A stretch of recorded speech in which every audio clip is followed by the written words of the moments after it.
Hi! Welcome to SS pig world. మా pig farm ఎలా ఉందో ఈరోజు మీ అందరికీ చూపించాలనుకుంటున్నా. సో, ఇదే మా పిగ్ ఫార్మ్.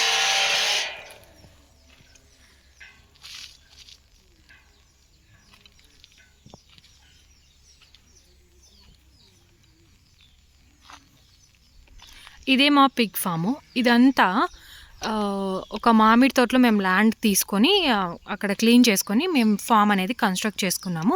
సో, ఇక్కడ వర్కర్స్ ఉండడానికి, అలాగే పందులకు పెట్టే ఫుడ్ దానాను మనం స్టోరేజ్ చేసుకోవడానికి మేము ఇక్కడ మరియు స్ట్రైట్‌గా అక్కడ కూడా రూమ్స్ అనేది కట్టించాము. అక్కడ కనిపిస్తుంది కదా! ఇదంతా ఫాము.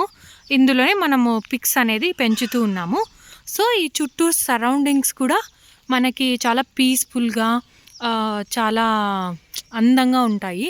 అలాగే పిగ్స్ కూడా మనం ఎప్పుడైనా ఫార్మ్ రన్ చేసేటప్పుడు పిగ్స్ ఫార్మ్ గానీ, కోళ్ళ ఫార్మ్ గానీ, వేరే ఏదైనా ఫార్మ్స్ రన్ చేసేటప్పుడు మనం కొంచెం ఊరికి దూరంగా ఎవరు క్రౌడ్ లేని చోట, ఎవరు జనాలు ఉండని చోట తీయడం వల్ల సో, చుట్టూ ఉన్న వాళ్ళకి ఎటువంటి ఇబ్బంది ఉండదు. పిగ్స్ సౌండ్స్ కానీ, ఏదంటే లేదా కోళ్ళ ఫార్మ్స్ అయినా సరే సౌండ్స్ కానీ, లేదంటే స్మెల్ రావడం కానీ, వాళ్ళ నుంచి మనకేం కంప్లైంట్స్ ఏమి ఉండకూడదు కాబట్టి సో, మనం ఇలా దూరంగా ఫార్మ్స్ అనేది కన్స్ట్రక్ట్ చేసుకోవడం వల్ల అందరికీ హెల్ప్‌ఫుల్‌గా ఉంటుంది.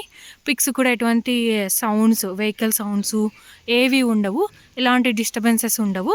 అవి కూడా పీస్‌ఫుల్‌గా ఉంటాయి. Thank you for watching.